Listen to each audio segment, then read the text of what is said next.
안녕하세요. TV책방 북소리 홍선혜입니다. 오늘 TV책방 북소리는 신년 특집으로 준비해봤는데요. 2015년 한 해를 살아갈 우리의 모습을 미리 만나보고자 합니다. 이 시대 멘토, 서울대학교 김난도 교수가 이끄는 서울대 소비트렌드 분석센터에서는 해마다 트렌드 코리아를 출간하는데요. 대한민국의 한 해를 10개의 키워드를 통해 전망해보고 카운트쉽이라는 주제를 통해 작은 일상에 찾아오는 새로운 기회들에 대해 이야기하고 있습니다. 2015년 우리의 10가지 모습은 과연 어떤 모습일까요? 트렌드 코리아 2015 잠시 후 함께 만나봅니다.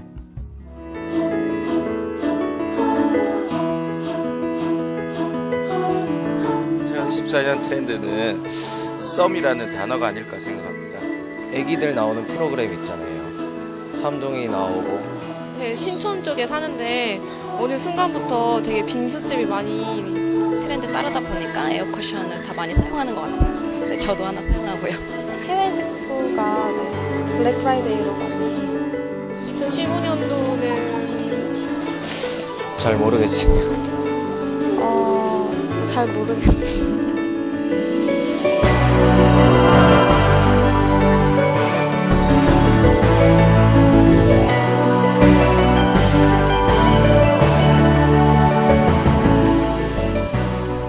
네, 2015년을 전망해보기 전에 2014년을 정리해본 시민 인터뷰 들어봤습니다. 1년 동안, 지난 한 해 동안 생각나는 것들이 참 많이 있네요. 그리고 앞으로 2015년 한 해 동안에는 또 어떤 것들이 트렌드가 될지 궁금해지는데요. 오늘 이 시간 통해서 얘기 나눠보겠습니다.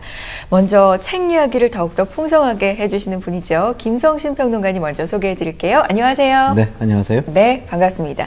그리고 오늘 대담의 주인공이십니다. 트렌드 코리아 2015의 공저자이시죠. 서울대 소비자 트렌드 분석센터의 전미연 박사님 함께하겠습니다. 어서 오세요, 박사님. 안녕하세요. 네, 안녕하세요. 박사님인데 굉장히 미인이시죠. 그러게요. 네. 제가 뭔가 박사라는 그거에 대한 어떤 편견이 있었던 것 같습니다. 그런 편견을 완전히 깨주시는 박사님이시죠. 그러니까요. 감사합니다. 네. 네. 트렌드 코리아의 공저자가 6분이세요. 네. 김난도 교수님을 비롯해서. 근데 그 중에서 거의 트렌드 코리아 관련된 강연이나 행사는 전미영 박사님께서 거의 전담을 하고 계신 것 같은데 그러기로 약속이 되신 건가 봐요. 전혀 그렇지 않습니다. 제가 언론 노출이 조금 있어가지고 그렇게 생각해 주시는 것 같고요. 김난도 센터장님 그리고 다른 공저자 박사님들 굉장히 왕성하게 활동하고 계십니다. 그래서 죄송합니다. 소개해 주셔서 고맙습니다. 예쁘셔서 그런 게 아닐까요? 네, 뭐. 말을 이어가지 못하시는. 참 곤란한 질문을 하시는데요.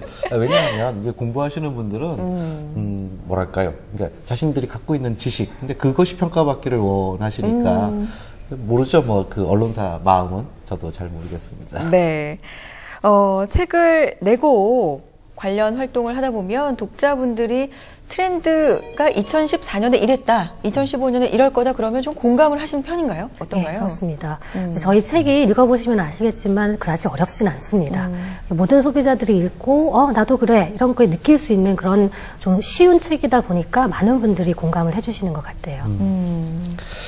이 책을 이렇게 출간을 하시고 또 많은 대외 활동을 지금 하십니다. 방송 출연을 하신다든지 인터뷰를 하신다든지 그래서 이제 독자들을 또 직접 만나게 될 뭐 이런 이제 상황들이 많이 있을 텐데 어떻습니까? 대한민국의 트렌드 얼마나 민감해졌습니까? 사실 저희가 뭐 일본이나 중국들 같은 아시아권들을 비교를 해보면은요, 한국 소비자만큼 트렌드에 민감하신 분들이 없으세요. 그리고 그 민감도가 점점점 강해지는 것 같습니다. 일례로 최근에는 기업들이요, 나는 우리 경쟁사와 경쟁하는 게 아니고 우리 고객과 경쟁한다, 이런 말씀을 하실 정도로 똑똑하고 트렌드 민감하고 지식도 풍부하신 그런 소비자들이 등장하는 것 같습니다. 특별히 우리가 세계인들 중에서 이렇게 트렌드에 민감한 어떤 뭐 문화사적인 이유 같은 것도 혹시 있나요? 여러 가지로 분석할 수 있는 굉장히 어려운 어려운 주제인데요.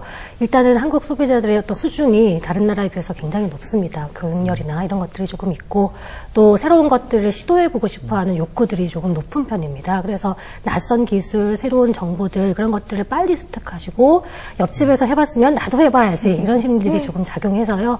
한 트렌드가 좀 빠르게 확산되는 그런 경향들이 있는 것 같습니다. 공부를 하고 분석을 해보시면 확실히 다른 나라에 비해서 순환이랄까요? 트렌드가 변하는 게 좀 빠른 편인가요? 굉장히 그 사이클이 빨라지고 있어요. 그래서 최근에 기업들이 최근에 신규 투자를 하지 못하는 이유가 과거보다 훨씬 더 트렌드의 주기가 빨라졌고요. 지금 열심히 개발했는데 또 이 주기가 바뀌는 것이 아닐까 그런 고민들을 하고 계시고 또 트렌드 맞지 않는 제품을 생산했을 때 기업이 휘청거릴 그런 가능성도 커졌습니다. 그러다 보니까 최근에 많은 기업들이 소비자들의 변화를 주시하고 거기서부터 신제품을 개발하는 그런 쪽으로 많은 관심을 돌리고 있습니다. 그래요. 이렇게 트렌드에 민감한 대한민국이다 보니까 연말이 되고 연초가 되면은 트렌드를 분석하는 책들이 상당히 많이 나오잖아요. 언젠가부터 저도 서점 가면은 눈에 굉장히 많이 띄더라고요. 근데 그 중에서도 단연 트렌드 코리아가 독보적으로 좀 많은 관심을 받고 있어요. 비결이 뭐라고 생각하세요? 비결은 저희가 조금 꾸준히 이 작업을 해왔어요. 2007년부터 언론사에 발표를 했었고 책으로 나온 지는 2009년부터 계속 나오고 있습니다. 매년 비슷한 해에 비슷한 시기에 책이 나오다 보니까 요즘은 기다려주시는 독자들도 계십니다. 그런 어떤 좀 꾸준한 지속성이 영향력이 컸던 것 같고요. 두 번째는 저희가 책상에서만 일을 하고 키워드를 뽑는 게 아니라 굉장히 다방면으로 소비자들을 만나고 또 기업들이 하는 고민들을 나누고 그런 것들이 집약되어서 책이 나오다 보니까 공감대 형성에 굉장히 조금 유리한 점이 있지 않나 그렇게 분석할 수 있습니다. 네. 저도 매년 이 책을 보거든요. 네네. 그 신년 초에 또 연말에 항상 보게 되는 그렇죠. 책이에요. 그 키워드를 참 재밌게 뽑는다는 생각을 합니다. 항상. 맞아요. 예, 뭐 그 12간지 네. 활용해서 영어 그렇죠. 이니셜로 바꾸고 그 한 단어 한 단어를 이렇게 예, 다 의미를 부여하고 천재적이라는 생각도 가끔 저는 드는데 근데 이제 한편으로는 이런 훌륭한 연구 결과가 나오려면 정말 많이 고민을 했겠다. 이 연구하시는 분들이 이런 그래요. 생각도 들거든요. 그래서 지금도 뭐 잠깐 말씀을 해주셨지만 일론 저희들은 굉장히 재미있는데 이거를 뽑고 연구하고 다시 이렇게 이 책으로 묻고 하는 과정들 또 연구의 과정들 굉장히 고단하고 힘들겠다라는 생각이 드는데 어떻습니까? 공감해 주셔서 정말 감사합니다. 정말 힘드신가 봐요. 뚝딱뚝딱 나오는 건 아니고요. 저희가 책 준비를 무려 1년 동안 사실은 긴 기간은 아니지만 다른 저자님들의 다른 뭐 작가님들에 비해서는 그래도 1년 동안 아주 풀리 저희가 준비를 합니다.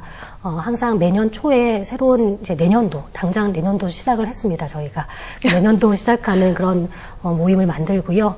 또 저희 트렌드 헌터라고 일반인들로 구성되어 있는 트렌드를 보고해주는 집단이 있어요. 한 200명 되시는 분들이 계신데 그분들을 모아서 같이 또 회의를 하고 매달 모아서 자료를 받고 그런 일련의 과정들을 거치면서 또 저희가 기업 상대로 다양한 산업과제를 또 수행하면서 발견되는 새로운 변화들 이런 것들을 모아서 연말에 책으로 묻고 있습니다. 개인적으로 그 작업이 재미가 있으세요? 굉장히 재밌습니다. 항상 이렇게 키워드를 매년 뽑다 보면 내년에 또 새로운 게 있을까. 그게 사실은 저희 내부적인 고민입니다. 했던 말 또 할 수가 없잖아요. 그런데 참 신기하게도 새로운 변화가 나타납니다. 그래서 그것들을 발견했을 때 그리고 특히 기업들이 책을 읽고 또 자영업 하시는 분들이 책을 읽고 아이디어를 많이 얻었다. 이런 피드백을 주시면 개인적으로 굉장히 보람됩니다. 지금 2015년 1월이 막 시작이 됐는데 내년도 트렌드 코리아 이미 시작하셨다고 그렇습니다. 말씀하셨잖아요. 그러면 트렌드가 뭐 생겨야 쓸거리가 있는 건데 그 과정이 세부적으로 좀 궁금하네요. 예, 저희는 사실 제가 잠깐 소개해드렸던 200명 정도 되는 트렌드 헌터 조직을 항상 킥오프 연초에 시작을 하고요. 이제 트렌드 추적하는 방법들을 학습시켜드리고 매달 모여서 저희가 그런 트렌드 보고를 받습니다. 달마다 보고를 그렇습니다. 받으시군요. 그렇게 같이 의논을 하고 사실은 트렌드 키워드가 상반기에 거의 10가지가 확정이 됩니다. 그래서 그 10가지 확정된 것들에 이제 여름부터는 열심히 그 세부 자료를 수집하고 이름을 굉장히 예쁘게 지으려고 노력을 하고요. 그렇게 해서 한 9월 정도에 원고 작업에 들어가서 이제 책이 나옵니다. 저는 중간에 그거 하나 여쭤보고 싶더라고요. 사실 우리가 트렌드 또 이렇게 보면 트렌드를 살펴본다 이렇게 이제 겸손하게 표현을 뭐 하시죠 보통은. 근데 이제 우리가 보통 트렌드는 어떤 트렌드가 있어서 그것을 추적하고 분석해보고 이렇다고 일반적으로 생각을 하는데 어느 정도 이게 진행이 되는 과정들 속에서 역으로도 영향을 굉장히 크게 미친다는 생각이 들어요. 예를 들어서 트렌드 코리아 2015를 권위 있는 이 책 그 연구팀에서 이렇게 책을 내놓으시면 많은 사람들이 이제 그걸 트렌드라고 보고 움직이기 시작할 거 아닙니까? 이제 오히려 어떠한 그 트렌드의 방향성을 제시하는 그런 효과도 있겠다라는 생각이 분명히 들거든요. 네. 저희의 꿈이자 희망입니다. 그렇죠? 예. 트렌드를 어떻게 뽑느냐에 따라서 거꾸로 영향을 미치게 되는 거죠. 그러니까요. 트렌드가 있어서 분석만 하는 것이 아니라 맞습니다. 그 분석의 관점이 역으로 트렌드를 만드는. 네네. 예. 맞습니다. 지금 어느 정도는 지금 그렇게 지금 시작된 거 아닌가라는 생각이 드는데 내부적으로는 어떤 판단들을 하고 사실은 계십니까? 저희의 최종 목표인 것 같고요. 트렌드가 생성되는 과정을 두 가지로 볼 수가 있는데 어떤 권위 있는 사람이라든지 아니면은 뭐 기업이라든지 그런 사람들이 트렌드를 만들어내고 일방적으로 대중들에게 푸시한다. 그런 형태의 모델이 하나가 있고요. 트리클 다운이라는 모델이 하나 있고요. 반면에 대중들 사이에서 트렌드들이 샘솟아서 그것들이 모아진다라는 관점이 있는데 저희는 철저히 후자의 관점을 가지고 있습니다. 그래서 철저히 그런 식으로 이제 트렌드를 뽑으려고 노력하는데 저희 책이 그래서 최근에는 트렌드 서적 중에서는 조금 유명해지다 보니까 그래요. 조금 선도할 수 있는 그런 파워가 있지 않나 그런 생각도 조금 해보고요. 저희는 목표는 저희 트렌드 10가지가 소비자의 변화를 모두 담지는 못합니다. 근데 그래도 혹시라도 놓쳤던 부분이 하나라도 있으실까봐 저희 책 읽으시면서 최소한 이 정도는 알아주시면 참 좋겠다. 그런 가이드라인이 되었으면 그런 바람들이 있습니다. 듣고 보니까 트렌드가 정말 무서운 거다라는 생각이 들어요. 뭐 소비자 개인뿐만 아니라 전체 산업에도 큰 영향을 미치는 거니까 오늘 2015 트렌드가 어떻게 될지 더 궁금해지고 기대가 되는데 본격적으로 얘기 나눠보죠. 그러면 2015년 어떤 해가 될까요, 박사님? 저희가 2015년이 다른 해와 여느 해와 뭐가 다른가 이렇게 조금 생각을 해보면은요. 한국 시장이 완연히 그 저성장기에 접어든 시장이 아닐까 그런 생각을 해봅니다.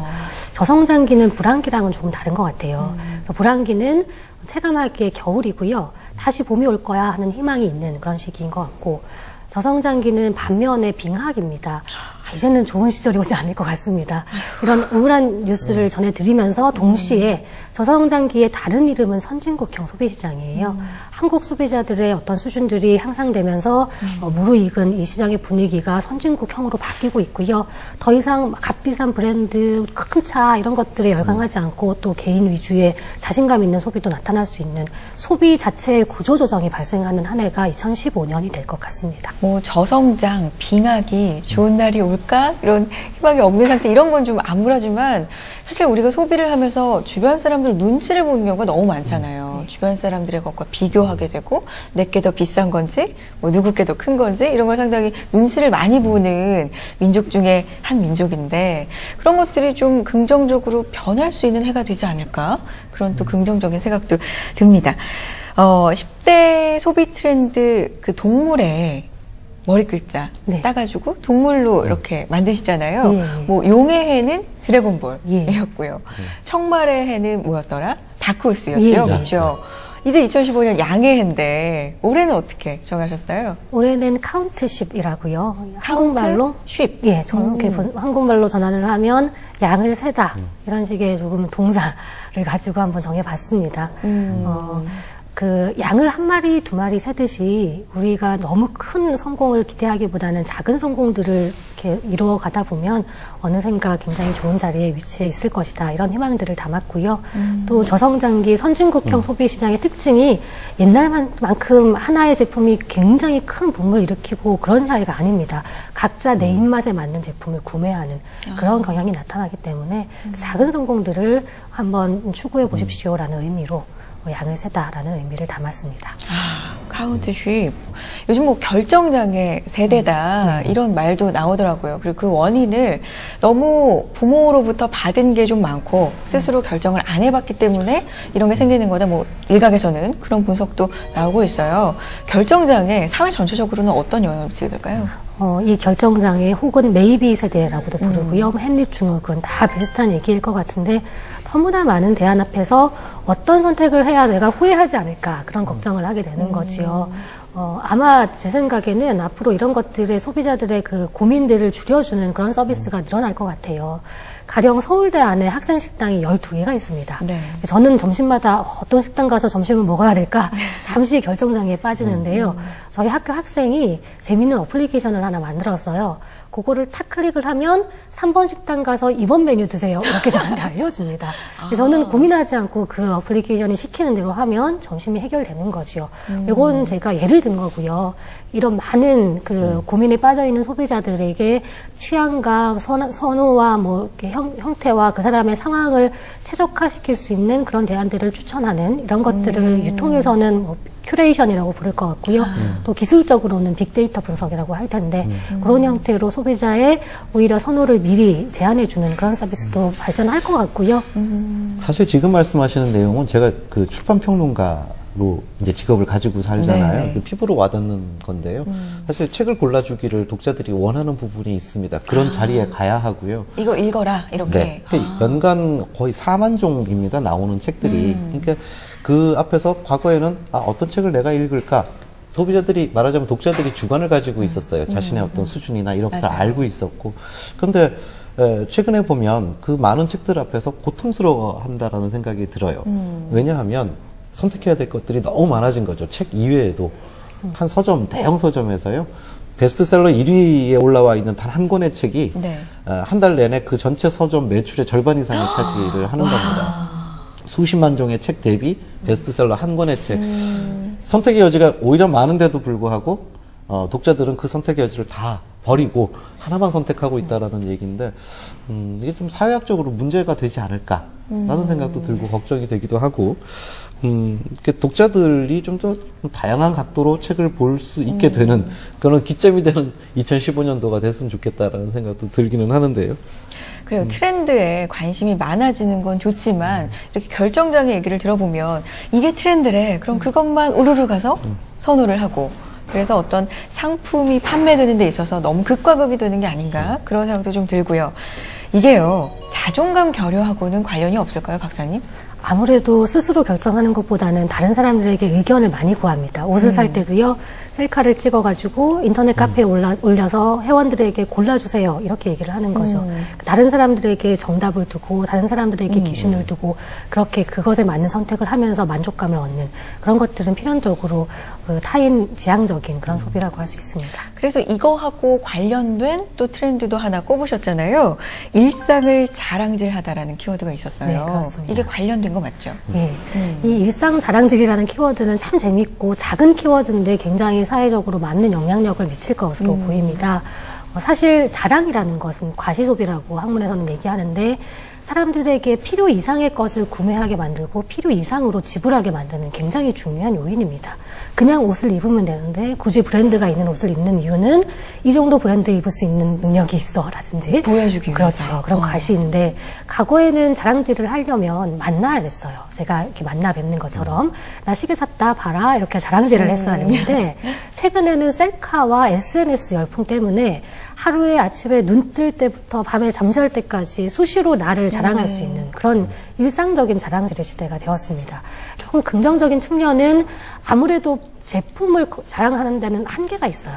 내가 아무리 좋은 시계를 사도 한 번 찍어서 올리면 또 찍어 올리기가 좀 부끄럽습니다. 그래서 사람들이 경험을 소비하고 그것을 많이 자랑하게 되는 거죠. 맛있는 것, 먹은 거, 여행 간 거 항상 자랑하는 아이템이 바뀌기 때문에 이제 경험적으로 소비의 어떤 패턴들이 옮겨가는 것 같습니다. 저는 그런 생각도 들었어요. 이 개성 있는 골목길들 이렇게 찾아다니면서 SNS 찍고 뭐 이런 것도 또 보기 좋더라고요. 저는 어떤 면에서는 그래서 이 부분에 있어서 자신의 어떤 희귀한 경험 이러한 것들을 그 자랑하는 모습들도 있겠지만 또 이 어떤 골목길의 반란 뭐 이런 것들에 대해서도 더 주목을 하고 싶다 이런 생각도 들거든요. 네, 그게 또 다음 트렌드예요. 마지막 키워드 숨은 골목 찾기라는 키워드가 있는데 세부 설명을 좀 듣고 싶어요, 박사님. 네. 사실 한국 소비자들이 어디 가서 노나 핫플레이스가 서울에서 어딘가 그런 것들을 저희 트렌드 연구하는 사람들은 늘 고민을 하는데 사실 1년 전만 하더라도 뭐 신촌, 강남, 홍대 이런 식으로 굉장히 유명하고 큰 곳이었어요. 최근에는 사람들이 문 열고 나가면 바로 눈앞에 놓여있는 골목길에서 놀기 시작합니다. 굉장히 많아가지고 제가 다 읊어드릴 수가 없을 정도예요. 그 정도예요? 예, 뭐 북촌 골목길, 서촌 골목길, 연암동 골목길, 부암동 골목길, 서울대 앞에는 샤로스길이라고 애들이 만들었더라고요. 그런 식으로 아무튼 우리 집 근처에 있는 골목길에서 사람들이 놀기 시작한다는 것인데 이 골목길은 의미는 참 많이 있습니다. 사람들이 이제는 뭐 그럴듯한 유명한 곳을 찾지 않고 이제 나만의 공간을 찾아가는 것도 중요할 것 같고 그 지역에 살고 있는 분들이 계속 계세요. 그래서 그분들과 함께 또 상권이 발전해 나가는 그런 것들도 있고요.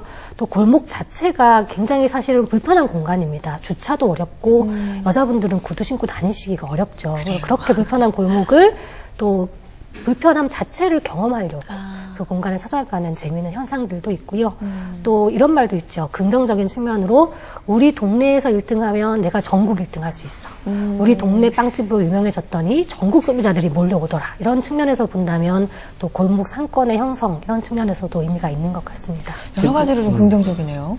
의미가 또 있기도 한데 네. 그 이제 골목이라는 것이 그야말로 뭐 일상의 작은 꿈 뭐 이런 것들을 이제 구현시켜주고 우리에게 충족감을 주는 그런 공간이기도 하지만 네. 지금 말씀하신 것처럼 또 좀 급격하게 상업화되는 이런 부분들도 눈에 띄거든요. 근데 이것이 이렇게 되면 좀 역효과도 있을 수 있겠다. 그러니까 예를 들면 정말 그 골목의 고유의 그런 아름다움 이런 것들이 오히려 알려짐으로써 이렇게 간다 그럴까요? 네. 이렇게 될 수도 있고 그 자체가 변화할 수 있지 않습니까? 네, 그렇습니다. 사실은 이 골목길이 형성된 과정을 보시면 방금 말씀해 주신 것과 완전히 일치합니다. 홍대와 가로수길 이런 곳에 사실은 젊은 가난한 여술가들이 원래 그 가게를 꾸렸다가 너무 뜨다 보니까 자본들이 들어오다 보니까 월세를 내지 못하고 쫓겨나서 새롭게 자리를 옮긴 것이 골목길이고 또 그 골목길이 유명해지면 또 상권이 들어올 것이고 또 그 사람들은 다른 곳으로 옮겨가야 할 것이고 이런 것들이 계속해서 순환되고 있다는 측면에서는 아주 안타까운 그런 측면이 있고요. 또 무엇보다 거기에 살고 계신 주민들이 사실은 많이 힘드실 거예요. 소란스럽고 또 시끄럽고 그런 것들이 있으실 텐데 또 한편으로는 그런 것들이 사람들에게도 경험을 주고 한 곳에만 너무 모여서 노는 것이 아니고 이 집 앞에 바로 앞에서도 놀 수 있다라는 그런 약간의 그 자유로움 이런 것들도 주는 것 같고 또 새로운 상권들의 형성 가능성을 제한한다는 측면에서 긍정적으로 볼 수 있을 것 같습니다. 또 있어요. 꼬리 몸통 흔들다 뭐 이런 트렌드 키워드도 있었거든요. 이게 뭐였죠? 이 키워드는 조금 작은 키워드고요. 약간 네. 마케팅 전략 같은 겁니다. 사실 한국 시장이 선진 시장으로 나아가고 굉장히 제품들 간의 브랜드 격차가 사라지고 사실 A 회사 제품, B 회사 제품이 다 좋아요. 품질이. 그러다 보니까 경쟁이 치열해지다 못해서 몸통 경제를 넘어서 꼬리들까지 경쟁을 하는 건데 좀 쉽게 말씀을 드리면 덤이나 서비스가 굉장히 중요해지는 겁니다. 불과 작년에 국내 모 패스트푸드점에서 그 세트 메뉴를 하나 먹으면 예쁜 인형을 주는 행사를 했습니다. 네. 늘 그 행사는 해왔는데 유독 그 인형이 예뻤던 나머지 사람들이 그 메뉴를 사서 먹지도 않고 버리고 인형만 갖고 뭐 이런 식의 현상이 발생했었죠. 이런 식으로 매력적인 덤 때문에 사람들의 선택이 발생하는 그런 형태를 저희가 덤, 꼬리 경제 뭐 이런 식으로 이름을 붙였습니다. 신기하고요. 재밌네요. 재밌고요. 이 사람들의 작은 마음의 변화? 뭐 이런 것들이 전체 산업, 경제를 막 움직이고요. 듣다 보니까 너무나 시간 가는 줄 모르겠는데, 자, 독자분들도 박사님께 궁금한 점이 참 많았습니다. 독자 질문 보고 계속 이야기 나누죠. 2014년 대한민국 10대 트렌드 중에서 전미영 박사님께서 가장 개인적으로 눈에 들어오시는 것이 무엇인지 궁금합니다. 이 트렌드 코리아 책을 해마다 이제 발간해온 걸로 이제 알고 있어요.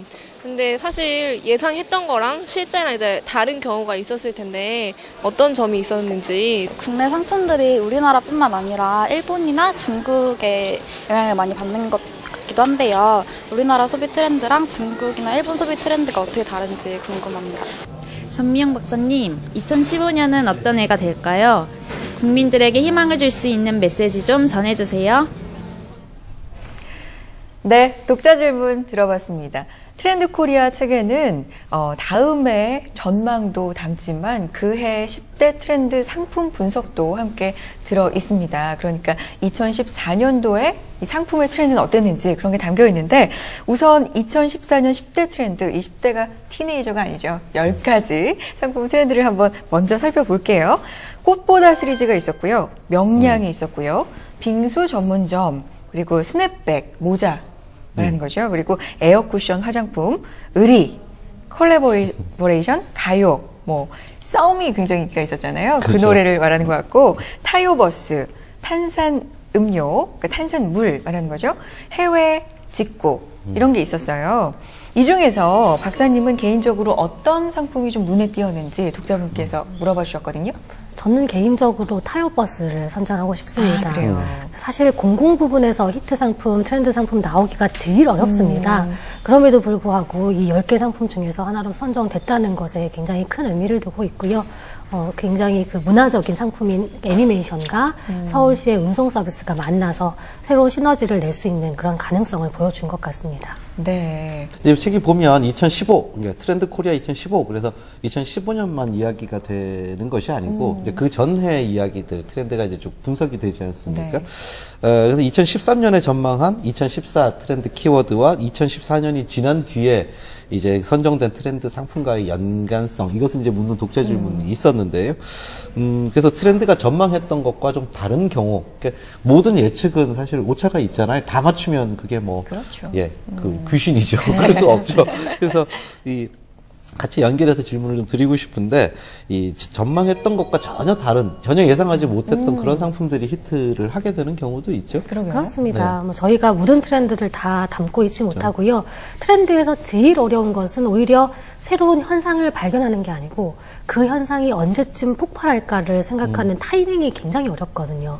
저희가 올해 또 사람들이 신체적인 활동을 많이 할 거고 막 몸을 쓸 거고 굉장히 조금 활발한 모습을 보일 거고 하는 몸이라는 키워드가 있었는데 올해 정말 그 작년에 2014년에 그 세월호 사건이 있고 시장이 조금 침체되면서 거의 그 트렌드가 빛을 발하지 못했었어요. 그런 예상 외의 변수들 그리고 타이밍의 문제 이런 측면에서 저희가 모든 것을 다 예측하지는 못하는 것 같습니다.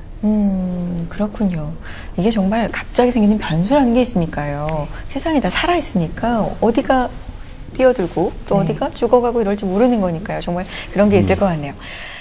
다음에 또 질문 드리고 싶은 게 한중일의 소비 트렌드가 점점 긴밀해지고 있다는 생각이 정말 들어요. 작년 같은 경우에도 치맥 열풍이 우리나라에서 드라마 하나가 뜨니까 뭐 중국의 치맥 열풍이 정말 상당했었는데 그런 걸 좀 느끼시나요? 어떠신가요? 네, 그렇습니다.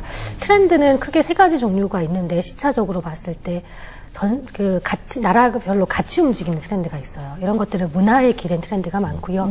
방금 말씀해 주신 사례인 것 같습니다. 그런 어떤 동시적인 뭐 싸이 열풍이라든지 그런 것들이 하나 있고 일부는 시차가 존재하는 뭐 한국이 일본보다 몇 년 늦고 중국이 한국보다 몇 년 늦고 이런 시차가 있는 것들이 있는데 그런 것들은 경제 성장이나 아니면은 소비사의 학습 단계 혹은 인구 변화 이런 것들과 같이 움직였던 것들은 약간의 시차가 존재하고요. 또 의외로 전혀 관계가 없는 것들도 있습니다. 한국에서만 유행하고 중국에서만 유행하는 것이 있는데 그런 것들은 저희가 그 피 속에 흐르는 DNA 때문이다 이렇게 얘기를 하는데 워낙에 문화적인 차이 때문에 겹치지 않는 것들도 있습니다. 이렇게 전망서가 나오면 그 희망을 아무래도 묻는 독자분들이 이제 많지 않습니까? 이분도 2015년에 우리가 좀 힘을 가질 수 있는 그런 희망의 메시지 이런 그 부탁을 하셨는데 어떤 말씀을 해주시고 싶습니까? 저희 카운트십 단어 그대로 말씀을 드리고 싶어요. 일상 속에서의 작은 행복을 카운트하십시오. 이런 말씀을 드리고 싶습니다. 그 사실은 사람들이 항상 고민하는 것이 내가 갖지 못하는 걸 남들이 가지진 않을까? 다른 회사에서 대박이 나오지 않을까? 그런 고민을 하시는데요. 그런 것들을 좇는 것도 좋지만 또 일상 속에서 내가 놓치고 있는 그런 만족감, 행복감 없는지 그런 것들 하나씩 카운트 해보셨으면 좋겠다라는 말씀 드리고 싶습니다. 네. 조금 더 차분하게 2015년이 흘러갔으면 하는 바람이 있습니다. 저는 그거 질문 하나 더 드리고 네. 싶어요. 이게 지금 그 소비자 학과이시고 네. 지금 이제 연구소가 소비 트렌드 분석 센터 이렇게 지금 돼 있지 않습니까? 거기 속해서 지금 계속 공부를 하고 계시고 그러는데, 그 대중적인 뭐랄까 좀 오해 뭐 이런 부분들도 있는 것 같아요. 그러니까 도대체 누구를 위한 이게 트렌드 분석이냐? 쉽게 우리가 생각하면 큰 기업들이 더 많은 돈을 벌게 해주기 위해서 소비자들의 트렌드를 분석해서 그분들에게 보여주는, 이렇게 오해하시는 분들도 있는데 제가 알기로는 그렇지 않거든요. 그래서 그 소비자 분석이라는 부분들이 최종적으로 목표하는 것이 그 학문적으로 무엇이냐, 그것도 사실 박사님께 좀 여쭤보고 싶습니다. 이런 말씀 드릴 수 있는 기회를 주셔서 정말 감사하고요. 제가 꼭 풀고 싶었던 그런 과제였던 것 같습니다. 일단 트렌드 코리아 책의 저희의 타겟 고객은 대기업들이 아니고요. 쉽게 말씀드리면 그 유명한 컨설팅 펌에 돈을 갖다 바치면서 컨설팅을 받기 어려운 일반 자영업자나 중소기업 하시는 분들, 이런 분들이 보다 쉽게 그 소비자들의 변화를 읽으실 수 있도록 도와드리자, 이것이 저희의 목표이고요. 또 저희가 몸담고 있는 소비자학이라는 학문 자체가 기업 친화적이라기보다는 소비자들의 삶을 연구하고 궁극적으로 소비자의 복지를 저희 목표로 하고 있습니다. 그런 측면에서 일반인들이 읽으시면서 내가 하는 최근에 변화된 소비의 모습이 병적이거나 이상한 것은 아니고, 이런 의미 때문에 내가 이런 소비를 하고 있고 앞으로는 이런 방향으로 소비를 해야겠다라고 자기 반성을 할 수 있는, 그리고 자기를 해석할 수 있는 그런 기회가 되었으면 하는 바람으로 열심히 활동하고 있습니다. 네. 소비가 이제 단순한 문제가 아니게 됐거든요. 우리 삶의 근간 그 자체가 돼버렸기 때문에, 특히 자본주의에서 이 소비라는 것을 어떤 태도로 맞느냐, 이것이 개인적으로도 사실 삶의 철학하고서도 연결이 돼 있고 그 인생 그 자체하고도 굉장히 긴밀하기 때문에 굉장히 중요한 학문을 하신다는 생각이 들고요. 그래서 저는 이 방송을 보시면 많은 독자분들이 소비자학이라는 것은 우리들의 편이구나, 기업의 편이 아니구나, 이런 생각들을 하실 수 있으면 좋겠다는 생각이 듭니다. 네, 맞습니다. 살아있는 우리는 정말 모두가 소비자고요. 그리고 이 책을 읽으면서 내가 이래서 그랬구나, 이런 것도 느낄 수 있고, 내 주변에 사랑하는 사람 이야기이기도 하고, 그래서 더욱더 재밌게 읽을 수 있는 책이었던 것 같습니다. 올해 트렌드 분석이 끝나고 또 한 번 나와주셔도 좋을 것 같다는 생각이 드네요. 맞습니다. 네. 자, 서울대학교 소비 트렌드 분석센터의 전미영 박사님 함께했습니다. 고맙습니다. 감사합니다.